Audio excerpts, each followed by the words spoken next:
The Watchmen just premiered on HBO, and it had plenty of Easter eggs from the comics and even a little nod to the film. We're going to talk about every little hidden reference and that mysterious ending. This is Screen Crush. So first off, I'm assuming if you clicked on an Easter egg video, you're already familiar with the Watchmen comic book or the movie. Now, if you only know the movie, then you should know the biggest difference is the ending. Instead of convincing the world that Dr. Manhattan attacked New York, Adrian Veidt builds a giant squid monster that attacks the human race. The Watchmen TV show takes place in 2019 with some of the advanced technology of the comic, like electric cars.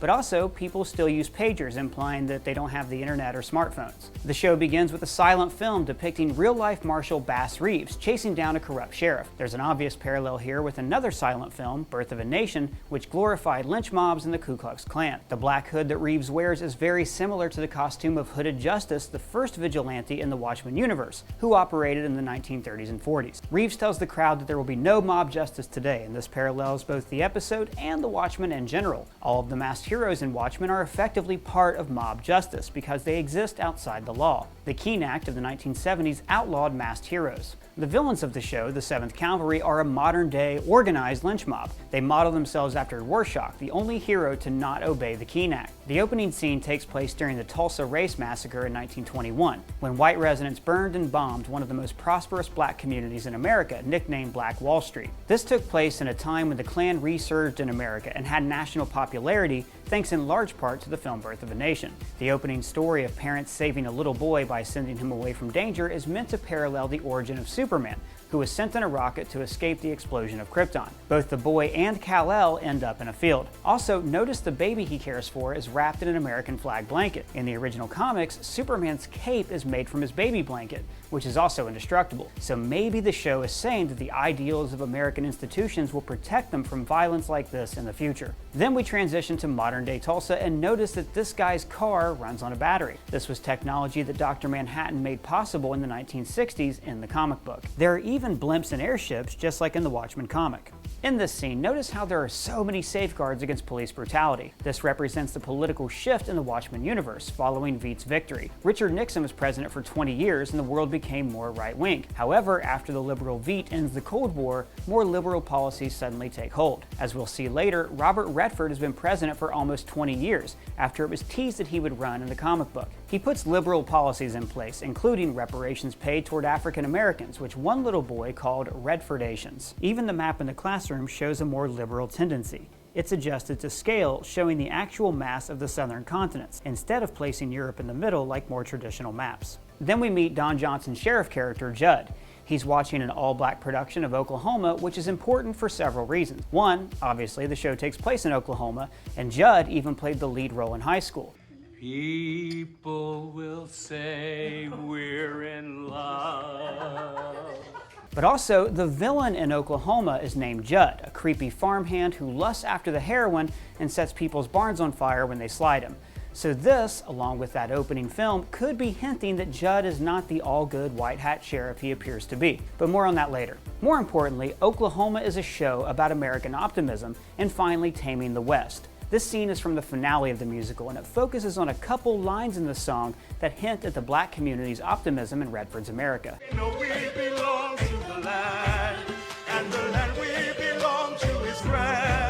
There's a 24-hour live stream of Dr. Manhattan on Mars. In the comic, he builds a crystal clockwork palace for himself on the Red Planet. At the end of the story, he leaves Earth to create new life, but it looks like it's not going so well. Now personally, it wouldn't surprise me if this broadcast was fake news, and the government is faking Dr. Manhattan on Mars so people feel like that he's nearby and could always return. Then we meet our hero, Regina King's character, Angela, aka Sister Night. At her son's career day, she tells the kids that she used to be a police officer until an event called the White Night, when racists killed several cops in their homes. Afterwards, the police began wearing masks. This is an interesting reversal from the comics, where the heroes had to stop wearing masks and become law enforcement. She shows the kids how to separate egg yolks, and there's a lot to unpack here. First, she separates the color from the egg whites, symbolizing racial divide. Those walls are strong, but they won't stay that way if just even a little bit of yolk gets mixed in with the whites. She makes a happy face with the eggs like the comedian's button and the symbol of the comic. The smiley face often recurs in Watchmen, even in the craters of Mars. And a tiny red imperfection here looks like the blood splatter on the comedian's badge. This is one of many ways that yellow pops up in the production design. Like the comedian's button, yellow is meant to symbolize the happy face we put on terrible events, but it's also used by authorities to represent caution. Angela tells the kids that she's from Vietnam, which in this reality is the 51st state. And actually, judging by the flag we see later in the episode, the US has added a lot of states. But notice that the flag hanging up in the trailer park later is the traditional flag with only 51 stars. This is because the 7th Cavalry are against adding more states and mixing real Americans with new Americans. 30 years of Redford, what have we got to show for it? More land we can't live on. There are two interesting posters in the classroom.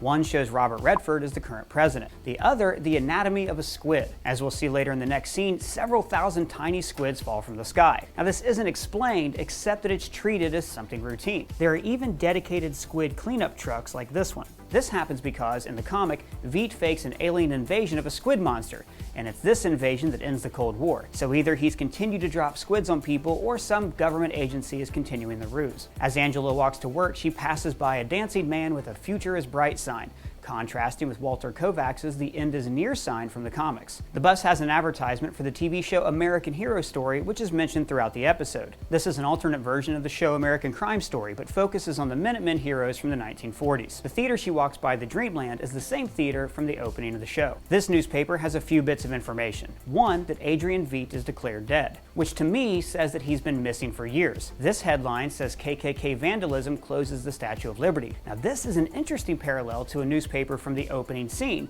which says to lynch a Negro. So it's been almost 100 years and the KKK are still making headlines. And finally, there's also been a squid shower in Boise, Idaho, meaning these things are dropping all over the country. Angela's Bakery is Saigon themed, showing how Vietnamese culture is permeating the heartland of the USA. The old man she talks to is the same little boy from the opening, as we'll see later. The code she uses to enter her secret lair is 1985, the year the Watchmen comic took place, or it could also be the year she was born. The police play a video made by the 7th Cavalry. This group follows the teaching of Rorschach and believe the squid monster was a hoax like he outlined in his journal. They even recite the quote that begins the Watchmen comic book. Soon all the whores and race traitors will shout, "Save us." I'll whisper, "No."